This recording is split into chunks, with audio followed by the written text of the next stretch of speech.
In a quarterback room brimming with experience, tension, and untapped potential, rookie Shedeur Sanders is turning heads not just for his arm, but for his maturity and surprising friendship with fellow Browns QB Dillon Gabriel. Weeks after the dust settled on the 2025 NFL Draft, the Cleveland Browns quarterback saga continues to stir headlines. It's not just about who'll win the starting job in Week 1, it's about how two of the most intriguing rookie signal callers in recent memory are handling the chaos together. Sanders, the son of Hall of Famer Deion Sanders and a former Colorado Buffaloes star, entered the draft with unmatched buzz. But in a twist no one saw coming, he slipped all the way to the 5th round.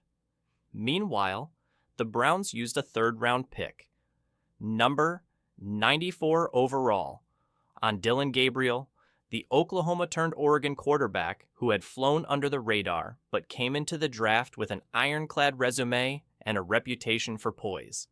For a moment, it looked like Sanders might become the odd man out, a headline in the making for all the wrong reasons. But as the Browns' QB room filled up, with Kenny Pickett arriving from Pittsburgh, Joe Flacco returning to Cleveland, and Deshaun Watson still recovering, Sanders found an unexpected ally in Gabriel.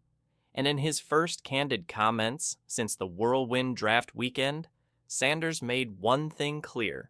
There's no bad blood between him and the quarterback taken 2 rounds before him.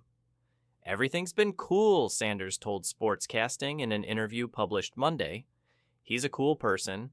I like how he handles situations, especially just the negative media that's coming his way.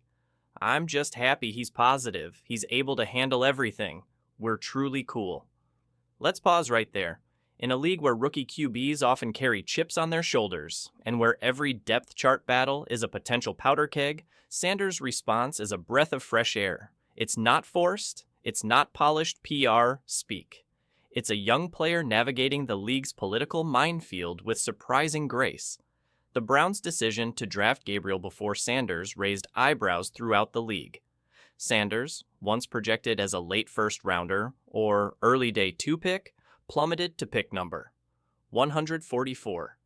It was a stunning slide for a player who once captivated the college football world with his swagger, stats, and social media presence.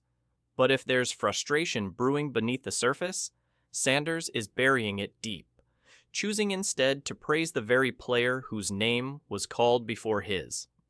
Meanwhile, Browns GM Andrew Berry stood firm in his logic, explaining that the team viewed Sanders as a high upside value late in the draft.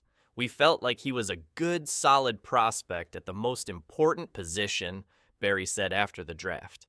We felt like it got to a point where his price relative to the draft, where the acquisition cost was pretty light. It's a guy we think can outproduce his draft stock. I wouldn't say it's any more than that. Translation: Sanders may have been a steal, but in Berry's eyes, he's a lottery ticket, not a centerpiece. Gabriel, who brings a calm, cerebral presence to the locker room, hasn't let the scrutiny faze him either. When asked earlier this month about the crowded quarterback room and the public obsession with pecking orders, he offered a perspective far beyond his years. The more questions I get asked like that, it just divides the team, Gabriel told Yahoo Sports. We're in a room full of not just us, but Kenny Pickett, Joe, Flacco, and Deshaun Watson. For us, we know how important a healthy room is, but also a team that you want to be a part of. In that room, chemistry might end up being just as important as completion percentage. But chemistry aside, the Browns still have a very real football decision to make, and soon. Who starts in Week 1? According to Cleveland.com's Mary Kay Cabot, the early leader in the clubhouse is none other than Kenny Pickett, the former first-round pick by the Steelers, who's now looking to resurrect his career just 135 miles west in Cleveland. It's a tough call before we've even seen the first practice of organized team activities, Cabot reported. But I know Kenny Pickett heads in as the front-runner to win the starting job at the outset. He'll take the initial first-team reps in OTAs and probably the mandatory minicamp, and it seems like it's his job to try to keep for now. It's a curious twist for Pickett, 26, who never quite found his footing in Pittsburgh. After a brief stint in Philadelphia, he was dealt to the Browns in March, an under-the-radar move that's now looming large. Joe Flacco, the 40-year-old former Super Bowl MVP who returned to Cleveland in April, brings veteran leadership and one of the most respected voices in the locker room. While Flacco may not be a long-term answer, his role as mentor, and possibly emergency starter, could be critical in a season filled with uncertainty. Then, there's Deshaun Watson.